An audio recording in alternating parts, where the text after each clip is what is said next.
So hi friends, welcome back my YouTube channel. आज के इस वीडियो में हम समझेंगे इंडियन पॉलिटी के पार्ट 2 के बारे में।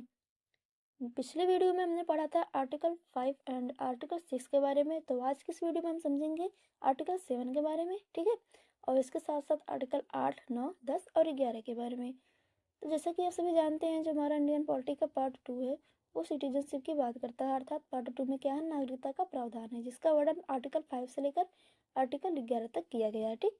जिसमें पहला माना जाता है आर्टिकल 7, अनुच्छेद 7। अनुच्छेद 7 क्या कहता है, तो ये पाकिस्तान गए लोगों की नागरिकता की बात करता है, अर्थात 19 जुलाई 1948 के बाद। इस पर आप लोग एक चीज़ ध्यान रखिएगा, जो आर्टिकल 6 था वो बताता था 19 जुलाई 1948 के पहले, ठीक है। लेकिन अनुच्छेद जो 7 है ये बताता है कि 19 जुलाई 1948 के बाद भारत आ रहे लोगों को इस अनुच्छेद के तहत नागरिकता दी जाती थी, भारतीय नागरिकता दी जाती थी, ठीक है।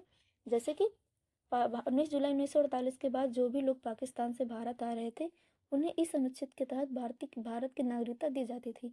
उन्हें बस 6 महीने तक भारत में रहना पड़ता था और भारत में रजिस्टर करवाना पड़ता था, जिसे हम पंजीकृत कहते हैं। इसके बाद वे भारत के नागरिक बन जाते थे, ठीक है। बस उन्हें अपने देश का एक परमिट लाना पड़ता था, इसके बाद ही वे उन्हें भारत सरकार भारत की नागरिकता देती थी, ठीक।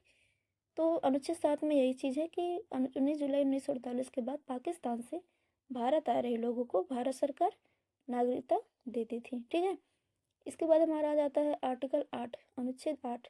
अनुच्छेद 8 में क्या है, तो अनुच्छेद 8 के तहत कोई बच्चा जो कि भारतीय है लेकिन उसके जो माता पिता हैं वे विदेशों में काम कर रहे हैं, तो उन्हें भी, अर्थात उन्हें के माता पिता को भी भारत की ही नागरिकता दी जाएगी। इसकी बात की गई है आर्टिकल 8 में। अनुच्छेद 8 कहता है कि यदि कोई बच्चा ऐसा है जो भारत का है लेकिन उसके माता पिता विदेशों में रहकर विदेशों में काम करते हैं, तो उन्हें भी भारत की नागरिकता दी जाएगी। ये इसकी चर्चा की गई है अनुच्छेद 8 में। इसके बाद अब हमारा आ जाता है आर्टिकल 9, अनुच्छेद 9।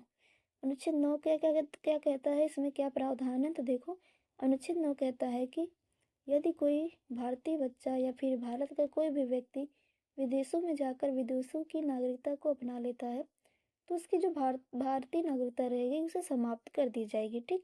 अनुच्छेद 9 के तहत उस व्यक्ति की नागरिकता समाप्त कर दी जाएगी जो व्यक्ति भारत का होते हुए किसी अन्य देश में जाकर दूसरे देश की नागरिकता को अपना लेता है, तो उसकी भारतीय नागरिकता समाप्त कर दी जाएगी अनुच्छेद 9 के तहत। इसका प्रावधान है अनुच्छेद 9 में, ठीक। इसके बाद हमारा आ जाता है अनुच्छेद 10।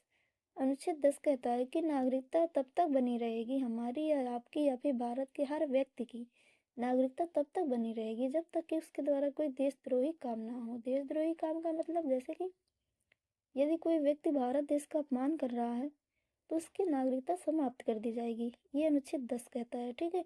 अर्थात अनुच्छेद 10 के तहत उस व्यक्ति की नागरिकता समाप्त कर दी जाएगी हमेशा हमेशा के लिए जो व्यक्ति भारत देश का अपमान करता है और विदेशों का जय जयकार करता है, तो उस व्यक्ति की भारतीय नागरिकता समाप्त कर दी जाएगी।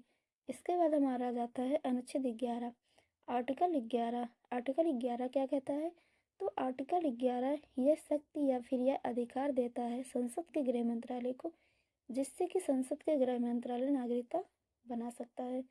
तो कुल मिला जुला के कहने का मतलब यही है कि आर्टिकल 11 के तहत नागरिकता बनाने का अधिकार संसद के गृह मंत्रालय को है। नागरिकता में कोई संशोधन करना हो या फिर कोई नया कानून बनाना हो या कोई भी परिवर्तन करना हो नागरिकता में, तो इसका अधिकार ये किसे दिया गया है, संसद के गृह मंत्रालय को, अर्थात संसद का गृह मंत्रालय ही नागरिकता बना सकता है। तो आर्टिकल 11 कहता है कि नागरिकता बनाने का अधिकार संसद के गृह मंत्रालय को है।